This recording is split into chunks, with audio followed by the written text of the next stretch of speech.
But the man responsible is so rich, so powerful, he'll stop at nothing to make sure this information stays suppressed. Like you, be strong to hold the powers of the sun. I show you how deep the rabbit hole goes. Listen to Pavarotti. Can I be your superhero? Hello, welcome to The Revealing. I'm your host, Pavarotti, and I'm here to discuss the Idaho 4 case. This one may be a longer video, and you might want to hang on and watch all of this one because I'm going to expose some things in this video. And I guess it's really important that I do, because even with my efforts to try to keep the truth straight out there, it seems to have no avail. I mean, I look and I see, the second I seen Banfield do that video the other day about, that Dylan said that, the killer said, Kaylee, I'm here to help you. I immediately did a video following that, proving that Dylan never said Kaylee, just so that we could keep the truth straight. And I was thinking maybe that I had headed everything off at the pass, but sure enough, I see thumbnail after thumbnail. Dylan said that Kaylee said it. If you read through the documents and not just blindly follow Ashley Banfield's nonsense, you'll see that every single statement now from Dylan has been recorded, and they're all available. You have to go to the Moscow PD docs and the ISP docs, but you can see them all. The two statements she made on the 13th, the one she made on the 17th, the one she made on December 1st, and the one she made on December 30th. They're all in there. Never once does she say anything about Kaylee said it. The unaliver said, I'm here to help you. I'm here for you, Kaylee. So if you would just read that and not listen to Banfield, you would be much better off.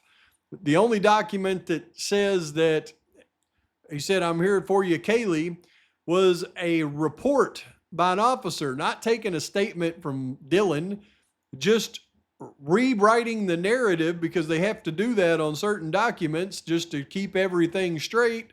And the guy just wrote in there, I'm here for you, Kaylee. I mean, it was just either him interpreting things wrong or him just writing fast.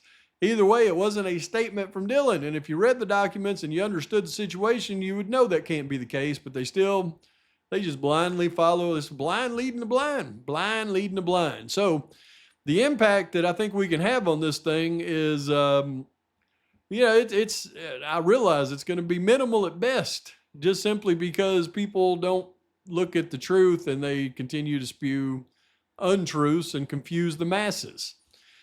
And here's another one.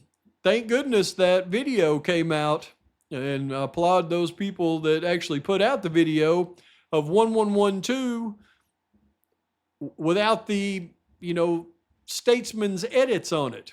Because not only can you clearly hear things happening before the white car ever stop, but you can also see the vehicle that's driving away at 424.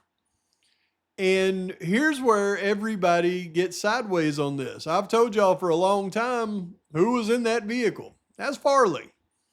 That vehicle was found in the river up in Spokane on the 22nd, and it was stolen. And people have still come back over and over. No, that's the same vehicle that pulled in at 6:30. I can assure you it's two different vehicles, and now I have proof that it's two different vehicles. The one that pulls back into Linda Lane and parks at 6:30 is not the one that pulls out at 424 or 423. And let me go ahead and prove that before we go any further. It's in the docs.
Okay, so that was the vehicle that was sitting there since before we had footage on Linda Lane. So before midnight, that vehicle was sitting there. And then it pulls out at 4:23. We now see it leaving on the 1112 footage with Murphy still barking. And this next part, though, is where myself and most other people out there disagreed. Everybody said it was the same vehicle. I said it was different vehicles, and that first vehicle that left was Farley in a vehicle that was found in the Spokane River. And this is what most people, including law enforcement, I guess, seen and assumed it was the same vehicle because it looked similar and it parked in the same spot.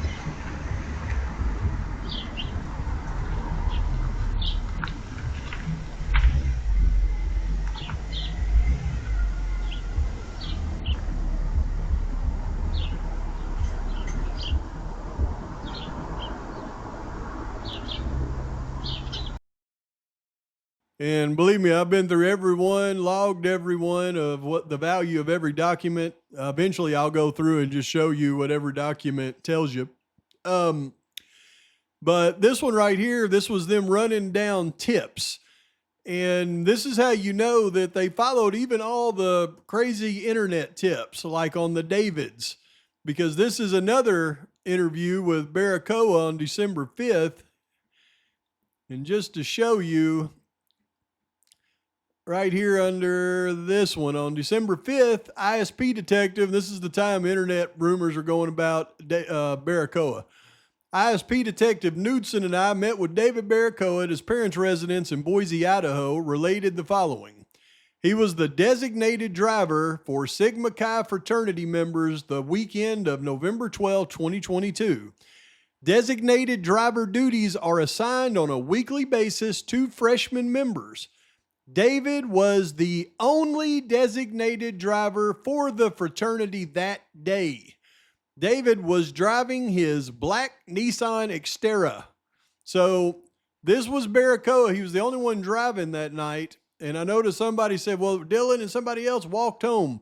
Now, if you read all the docs, you'll see that they got to drive from the they got to ride from the Sigma Chi fraternity Sobro.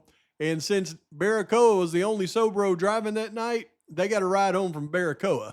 But this is one example of about 8 different docs that talks about David Baracoa and all the rides he gave home. Don't read one doc and think you really know something. You got to read every one of them to really know the story. On December 2nd, 2022, ISP detective T. Barrett and I met with Blank, who lived in the Queen Road Apartments in Moscow, Idaho. Blank was the registered owner of a blank sport utility bearing Idaho plate blank. The blank sport utility was parked in front of apartment blank. Surveillance video footage on November 13th, retrieved from Linda Lane, 1330 Linda Lane, captured a SUV type vehicle resembling a blank blank, leaving the parking lot east of blank at around 4:24 a.m. and a SUV type vehicle resembling probably the same thing returned to the parking spot around 6:30 a.m. So they're thinking it's the same one as well, but watch this. Blank identified the sport utility as hers. Blank said she worked overnights at wherever from 10 p.m. to 6 a.m. she said she worked the night of November 12th and would have returned home in the morning of November 13th between, just like we see her coming home from work, 6:30 and 7 a.m. She said it was possible she parked in the lot east of blank that morning, but that she usually parked in front of her apartment. She said it was possible she came home during her work shift to check on cats, but could not recall. So you have to be able to actually read and comprehend. This lady sounds legit. She works 10 to 6 a.m. shifts. She said she got home between 6:30 and 7. We see her pull back up. But the only time she would have come home between 10 and 6 is if she came home for a minute to check on her cats. So the vehicle that's seen sitting there since before midnight and doesn't leave until 4:23 is not the same vehicle that you see come home at 6:30 a.m. Read it 5 times if you have to be able to comprehend it. It was 2 different vehicles. The first one was Farley. Now, Pav, how can you be so sure that was Farley? Well, from my previous investigation going back 500 and something videos, you know that I have speculated in the past that that was Farley driving that vehicle. He parked it there. He was the lookout. And that's why you hear somebody yelling, "I see you, Farley," at 1:30. Quite possibly that could have been the DoorDash driver yelling that out when she was making her other deliveries to the Queen Road apartments that she said she made that night. But I've always speculated Farley was the lookout in his lookout position, and then that was him leaving at 4:24 when everything was done. And then I went on to show you where they found a sport utility vehicle that was reported stolen floating in the Spokane River about 3 blocks from the mission that Farley was staying at when he was absconded on his furlough when they arrested him in Spokane, Washington. When you look up that arrest in Spokane, Washington, you'll see where the mission was that Farley was at, right next to Airway Heights, and it is reported as an arrest that was made on November 23rd. I firmly believe he was arrested on the 22nd, though. And just like in Latah, they don't post the arrest until the next day on the 23rd. But anybody that looked up the arrest, they would assume it was the 23rd of November. And everything seemed to just kind of flow from there. And that's why I say some of this stuff is it's got to be divine intervention the way it happens to me, because I don't know any other way to explain it. And let me explain how I'm able to explain the next part to you, because this is the part you've been waiting on. I showed you the picture of the actor, and a lot of y'all knew who it was, Ryan Oneil. I figured a lot of y'all would know Ryan Oneil. I did scour my comments, and a few people picked up what I was putting down to an extent, but I'm about to shine a bright light on it. And what's weird is how I'm able to come up with this stuff, because it was like, I think Saturday night, maybe, I was watching another content creator, because before I ever dove into the ISP docs, and I didn't want to watch anybody's videos on the ISP docs, I wiped out all my content on the Idaho 4 for the last 4 or 5 days. Koberger could have filed an appeal. I wouldn't even know it because I've been so focused on these docs. But I was watching this creator go over a doc that was, I guess what she did was went to the end of the docs and started working backwards. And she was going through this doc that didn't make any sense to most people. It didn't make any sense to them. But as I was listening to them read the doc, I went, oh my goodness. So it's kind of crazy that it happened that way, because I went and started at that doc. And then as I worked my way through all of the docs, I was able, because I started with that doc, to identify all the ones that correlated to it. But what's crazy is I'd already deciphered what happened on that doc. And because I was able to do that, it made the other docs make sense. And I'm about to show you in the order in which that I discovered them. And I now can tell you so much about this case. I can tell you that was Farley driving away at 4:24. I can tell you exactly who the dumpster guy is. I can tell you exactly who the guy is that got in the car at 4:59 and said that's it. I can tell you all that, and I can back it up with the docs that prove what I'm saying. But in this one, we're going to start with I See You Farley and that actor everybody recognized, Ryan Oneil. Prepare yourself, folks, and hold on to everything.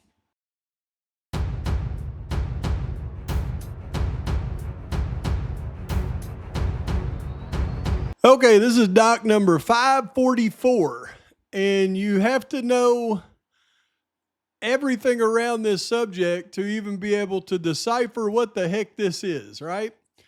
This is Farley. Remember, Farley was put in, showed y'all this, in a protection unit in H-Block in April of 2024 in the Idaho Maximum Security System. And he stayed in that protected unit until March of 2025, where they let him out and immediately got, rearrested, according to their records. But this tip comes in on November 5th, 2024. And I can tell you what this tip was. This was Farley in that protection unit, probably wanting to get out because, he agreed to them putting him in that protection unit, I'm sure. So he's probably wanting to get out. So what he does is he sends a message to none other than Bill Thompson, but he sends it in a cryptic way, but he puts enough truth in it to scare Bill Thompson to the point to where he turns Farley over to a specific person. And you can see on October 29th, 2024, the Idaho State Police Detective Sergeant Darren Gilbertson, who is the lead detective on the case, he receives a request from the Latah County Prosecutor's Office. So he receives a request from Latah County Prosecutor's Office to follow up on a tip. And that tip is no doubt from Tyson Farley, who stated he had information on the quadruple unalivings that occurred in Moscow, Idaho on November 13, 2022. Now, does Detective Darren Gilbertson run down this tip? Or does he turn the tip over to Special Agent from the FBI, Ryan Oneil? Ryan Oneil. Now, Ryan Oneil's name appears in about 4 or 5 documents out of these 556 documents. So whenever you see Ryan Oneil's name, y'all need to listen up close. But Ryan Oneil Tyson Farley made numerous claims during the interview about the circumstances surrounding the unalivings and who was involved. He stated the house where the unalivings took place was a location where he provided security. 2 individuals who delivered unknown items to the house. He stated he did not know what they were delivering, but understood what they were doing was illegal. Farley referenced several individuals by nicknames, but did not know any full legal names. His main associates were, and he gave 2 bogus nicknames. So what Farley's doing here is he's telling a little bit of truth, and he's adding in a bunch of BS as well. And he's doing that because he wants somebody to contact him. And this is how he's able to get them to contact him, by letting them know that he could say some stuff that would really mess them up. One of their trips, Farley stated, and this is where just a little bit of truth comes in, they were leaving Lewiston and heading for Moscow when a car crash happened in front of them. He stated the driver was ejected through the front windshield but survived. He stated he stopped at the crash and waited for police to arrive, spoke to them briefly, and then continued to Moscow. He stated this happened at 3 a.m., exactly 30 days before the unalivings. So he's given a little bit of truth, and he's making up some BS to go along with it, and I'll show you. But the unalivings occurred on November 13, 2022, which by his statement would mean the accident occurred around October 13, 2022. I searched ISP District 2 calls from this date and did not locate any crashes that matched his description.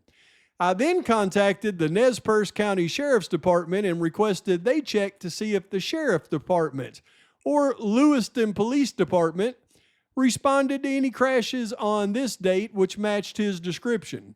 Like his 30 days would have been an exact date. This is them acting like they're following down his lead right here. They couldn't find no reports at the Sheriff's Department or LPD responding to a crash matching the description. I requested they expand their search to October 12th through 14th, 2022, and still did not find any matches. You see, the way this works, they've got to look like they tried to chase down the lead. Farley stated he was later punished. So you got to be able to know how they mix truth and fiction. When he says he was later punished, what Farley's saying is somebody was later punished by the group for stopping at the scene of the crash. And he wasn't punished by the group for stopping at the scene of the crash. You can bet he was eliminated because they thought that he was going to be somebody that would talk. He stated that Farley broke both of his feet. He stated he was in jail from October 28th through December 9th in Spokane County and Kootenai County. On October 31st, 2024, Detective Brett Payne of Moscow Police Department contacted both Spokane County and Kootenai County Sheriff's Departments.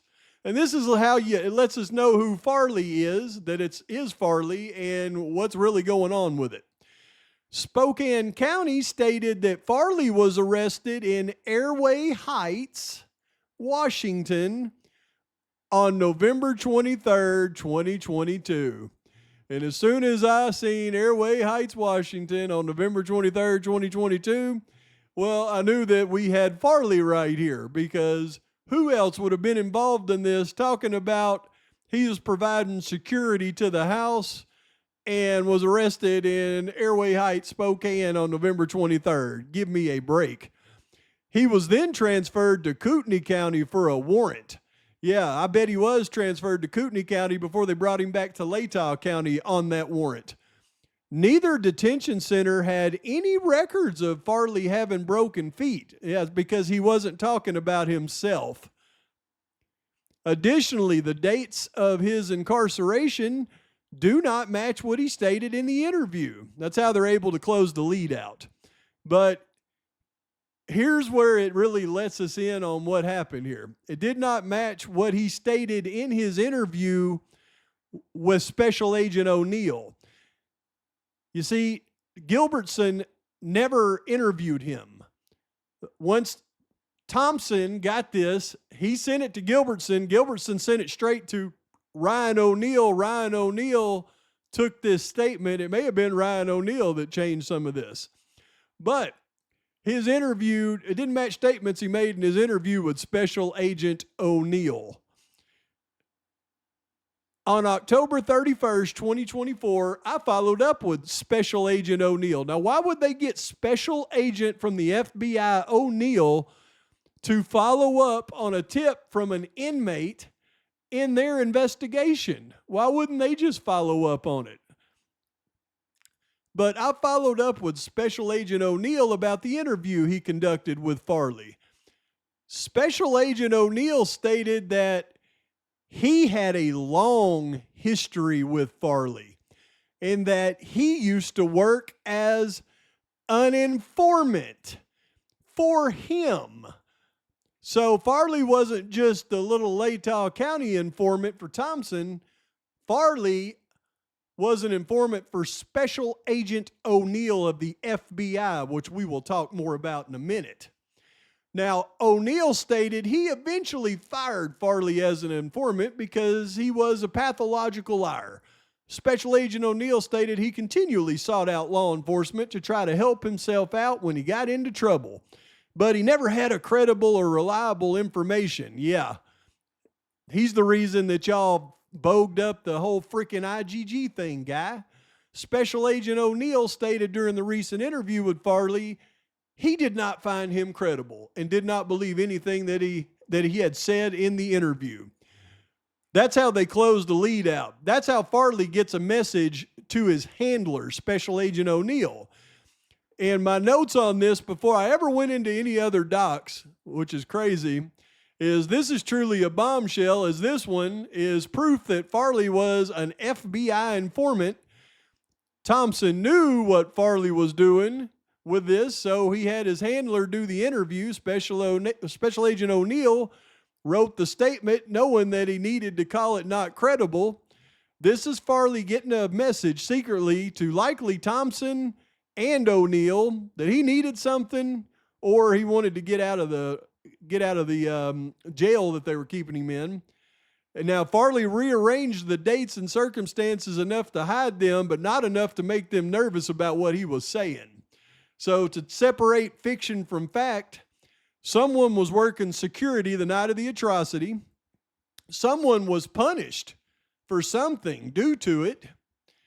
Someone likely had their feet broken, and someone was likely either from Lewiston or in Lewiston when this happened.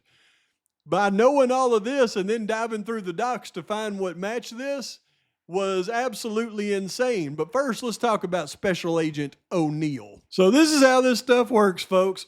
What we're going to do is look at this case from 2018, and I believe this was in Massachusetts. And it's Herbert Davis, plaintiff, versus Paul Murphy, Stephen Meade, and Stephen McManus, defendants. Now, these folks are actually law enforcement officers, and Davis is filing civil suits against them. But as we go down here, and I'm not going to read all of this, all these claims that Davis is making against these law enforcement officers, but I do want to get into the background right here so we can get some substance. And it says, background. Unless otherwise indicated, this background comes from the party's local rule 56.1 statements, defendant statements of undisputed material facts, and statements of undisputed material facts. Neither party disputes the following facts. Where material disputes remain, they are highlighted in the court's legal analysis and viewed in the light of most favorable to the non-moving party. But Boston Police Detective Stephen McManus was assigned to a Federal Bureau of Investigation Drug and Gang Task Force beginning in 2008. McManus worked alongside other task force members out of the FBI office in Boston, where he was supervised by FBI Special Agent Richard Tehan. In April of 2010, the task force retained Darren Sheridan as an informant. Over the course of the spring and summer months of 2010, McManus worked with Sheridan on at least 17 task force investigations. Task force members learned in August of 2010 that Sheridan had engaged in unauthorized illegal activities by purchasing CC and MJ. And on August 17th, the task force disclosed Sheridan's illegal activities to the United States Attorney's Office. On August 25th, Special Agent Ryan Oneil, Sheridan's handler on the task force, met with Sheridan and prepared a lengthy task force memorandum detailing Sheridan's unauthorized purchases of controlled substances. Handwritten at the top of this report is a note from Task Force Supervisor Tehan, authorizing continued use of Sheridan on a strict case-by-case basis. So Sheridan was their informant. Ryan Oneil is working for the Drug and Gang Task Force as the special agent who is the handler for their confidential informants. And even though Sheridan had totally annihilated his own ability to be an informant by knowingly purchasing narcotics, well, Tehan and Oneil, they went ahead and said, now we're going to use him anyways and continue to use him. So Oneil is a special agent for the FBI whose main job for years and years has been a handler on the Drug and Gang Task Force to their confidential informants. What do you think he's doing involved in police reports in the Idaho 4 case And now we know that he was Tyson Farley's handler. Give me a break. Now, one thing it doesn't take numerous consultations with Einstein to figure out when you go through all these court docs and all these MPD docs and the ISP docs, and you have a general knowledge of the case, is there were three main agencies working on this investigation: the Moscow PD, the Idaho State Police, and the FBI. And you can see where there's a little bit of crossover from the FBI into the ISP investigation, a little bit into the MPD investigation, and there's a little bit of crossover between ISP and the MPD. But there's a lot of things that don't cross over. Not once in any of the ISP docs have I read anything about the DoorDash driver. Those you only find in the MPD docs. Nowhere in the ISP docs do I read anything about the undercover, Tisdale and Rosie that night. That's not in the ISP docs. It's only in the MPD docs. And vice versa. I mean, hardly anywhere in the MPD docs do you read anything about the frat boys and everybody else and all the tips that came in being chased down. But you do see little crossovers here and there with the FBI. But one particular FBI agent, you only see, as I mentioned, crossover on about 4 different, maybe 5 different docs, and that's Special Agent Ryan Oneil. And it makes sense because Special Agent Ryan Oneil has a specialty, and it's working with the Gun and Drug Task Force and the Gang Task Force, and he is a confidential informant handler. So being able to keep all that straight and then dive into the docs with that knowledge will actually give you more clarity as you're reading things. So let's move on to talk about who a very likely person was to actually have been one of the unalivers in the case and see if we can figure out how to identify him. Okay, so keeping that first doc in mind that I showed you on Farley, giving a little bit of information, and then we go up here to reported date on this doc. By the way, this is 283. They're just buried in the middle of everything. It's funny. But in this doc, you're going to see that the ISP is investigating something suspicious. And you can see this is the Spokane Medical Examiner's Office in Spokane. And it says on November 23rd, 2022, Idaho State Police Detective Leslie Lehman retrieved DNA swabs collected by the Spokane County Medical Examiner's Office from, and they give a blanked out name with a date of birth of 1983. I transported the swabs to MPD and placed the evidence in their control. And this is this strange white male, age 39, and we don't know much about him except for his address is in Lewiston, Idaho. Now, you see how certain things kind of match up Farley's statement? Hang with me here. On November 23rd, 2022, Idaho State Police Detective Leslie Lehman retrieved DNA swabs collected by Spokane County Medical Examiner's Office from blank, date of birth 1983. The swabs were collected by pathologist Sean Ricardo during an autopsy, and due to blank's unusual behavior leading up to his death, Ricardo and his staff felt it necessary to secure his DNA sample and provide it for the Moscow unaliving investigators. I immediately transported the package swabs from Spokane and delivered them to Moscow PD evidence staff on November 23rd, 2022. MPD staff member Cassie Macy entered the evidence into the MPD systems. And that's all it said. Kind of cryptic right there, right? Well, if that was the only doc on that, then I wouldn't be able to correlate it too much to Farley's statements other than a strange individual that lived in Lewiston and the doctors say strange things around his death and they want to provide his DNA for some reason. But we have to continue to move forward to figure out the correlation. So we make our way up to the next needle in the haystack, and this is number 224 doc, just kind of thrown in there. And this one gets a little bit more detail. It talks about an autopsy that was done, and let's see here, by the Idaho State Police. Again, on November 23rd. Same person we were talking about earlier in that report. Spokane County Medical Examiner's Office. The Idaho State Police is requesting photographs taken during the autopsy of whoever this person was, and they were conducted by Dr. Sean Ricardo on November 21st, 2022. All right, so now we're getting closer on these dates. And this was Senior Detective Gary Tollison that was requesting these photos. So see how this goes back? Goes from November 23rd. Now the photographs are taken during the autopsy on November 21st. So we got to really dig in to find out what date this person, whatever happened to him. So when we continue down here, though, that's all it says on that one. Looky there. So we got to go to the next needle in the haystack, which finally brings us to this one right here. This is number 222. Lewiston auto wreck that correlates to Tyson's police report.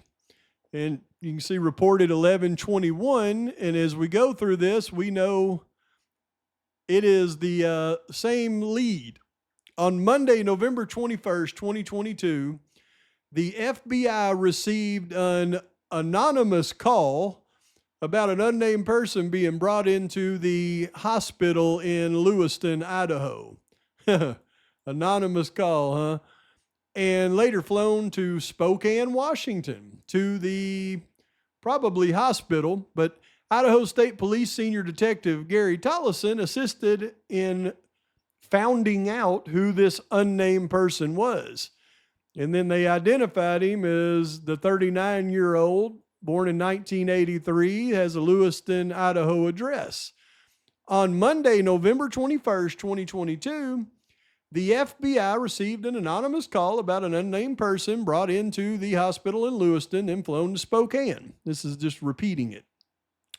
Idaho State Police Detective Jake Schwicky contacted the Latah County Sheriff's Office, Nez Perce Sheriff's Office, and the Lewiston Police Department. No collision was reported, but a vehicle registered to this guy was found abandoned in a field later. This guy was found partly clothed and injured wandering in the streets of Lewiston. This was on November 15th, 2022. Blank was transported to Blank and later life flighted to the hospital in Spokane, Washington. Detective Sergeant Mike Van Leuven contacted, I guess, the hospital in Spokane and found out that this person had subsequently died while in the hospital. So something happened to him in Lewiston on the 15th. They found him all injured with his car in the field somewhere, they later found. And the coroner says, I don't think these wounds are indicative of a car accident. And that's when the autopsy started on this guy. I contacted the Spokane County Medical Examiner's Office in Spokane, Washington. I spoke with Deputy Medical Examiner, Medical Investigator, somebody, and they advised me they did in fact have the body of the guy, and a full autopsy had been performed on November 21st. They told me that he had contacted somebody's mother who told him that he had been sober for the last 4 years. But 2 weeks prior to his death, he had left the house on November 8, 2022, and did not return. He was found wandering the streets of Lewiston with cuts and abrasions on his torso and arms and transported to the hospital. I requested copies of the autopsy photographs so we could see what injuries the anonymous medical staff person was calling the FBI about. And they requested that I send his office the request in writing. I wrote a letter of request and emailed it to his office. A copy of that memorandum is attached to this report. I received the requested photographs via email from the medical examiner's office. I transferred the photographs to a compact disc and entered them into evidence with the MPD. I also received a phone call from the medical examiner's office staff asking if I needed anything further. I requested they do DNA buccal swabs of the body. They told me they would, but an ISP detective would have to take possession of the swabs. This is what happens to me like every time. This little face pops up as I'm going through this stuff, and I lost my information several times until I learned to save it individually. It's like something doesn't want me going through these particular docs, I swear. Now, this is the closest thing that I can find to anything that even resembles what they're saying in these docs about a man found in, on Highway 95 or running through town in Lewiston with injuries, and he wasn't in a car on November 15th. So this is one of the actual unalivers, folks. If we can just find this report, this is the closest article I can find to even come to it, and this wasn't written until November 25th. And it's talking about a man that is unalived in a crash on Highway 95 south of Moscow after colliding with a truck. So if this is it, it's a cover-up story. But a Lewiston man died Monday morning after crashing into a truck and driving off an embankment on U.S. Highway 95 south of Moscow. The crash occurred around 10:30 a.m. on the northbound side of Highway 95 near EID Road. A 40-year-old Lewiston man was driving north when he encountered stopped traffic due to construction. ISP said the driver swerved, striking the side of a truck, and drove off the right shoulder down an embankment. The driver was not wearing a seatbelt, and he sustained severe injuries and was transported to the local hospital where he later was unalived. The truck driver who was wearing a seatbelt was not injured, ISP said. The crash was closed. The highway was closed for about 3 hours while authorities investigated the crash. Next of kin have been notified. And it doesn't ever identify the guy. And this is really the closest thing that I can find. So it's very, very suspicious. If we can figure out who this guy is that this happened to in Lewiston on November 15th, and then they transported him, med-flighted him to the Spokane Medical Center where they figured out that it wasn't a car wreck, and it was very suspicious enough to take his DNA and send it in to the investigators. And now that I know that Special Agent Ryan Oneil of the OCD ETF is the informant handler and reading the bogus tip that Farley was trying to call in, I'm about 99% certain that this individual they thought was a weak link. They unalived him probably because he got cut up so bad during the atrocity. But we got to figure out who this guy is. It shouldn't be that hard, but I can't seem to find nothing on it. Oh yeah, one last thing. I know one of my comments in a video yesterday was, "Guy, you don't see nothing in these docs about, Cara," and we know that was a major cause of this thing. Well, actually, there are 2 docs I found so far about Miss Cara, and this is one in the ISP docs. There's another one that I haven't covered with you yet in the Moscow PD docs, but you can see reported date 11/20/2022. Remember, Cara was arrested on November the 18th, I believe, or the 17th, after the atrocity for another big possession charge up in Kootenai.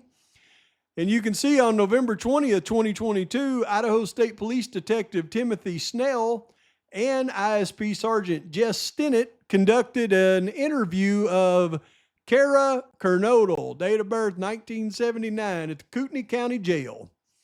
And it's interesting. You just got to be able to read these black blanked out things and you'll know what she's saying.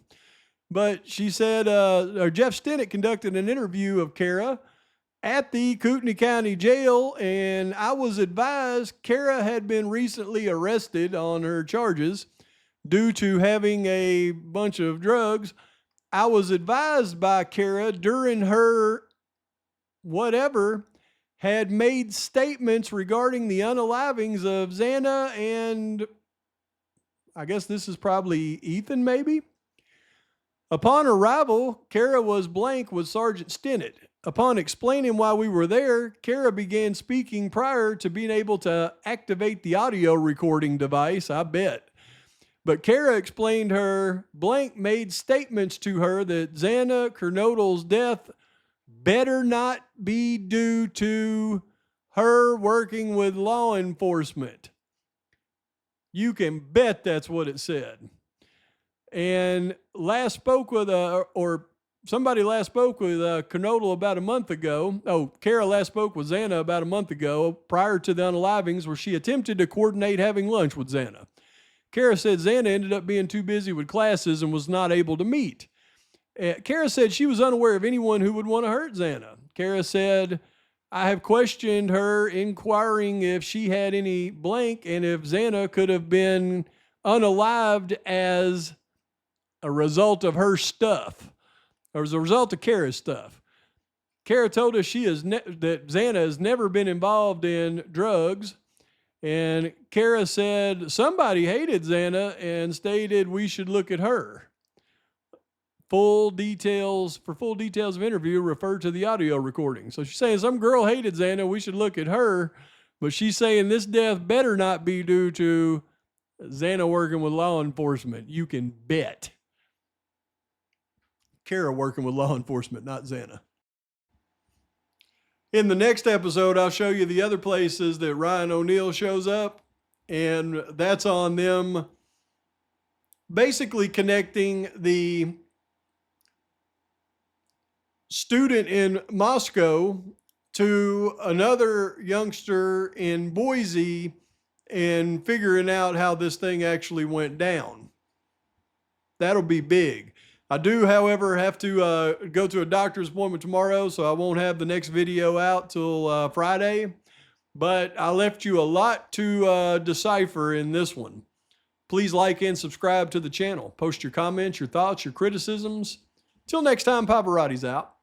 Oh, gonna give it a shot. Only one of me to shield you all from the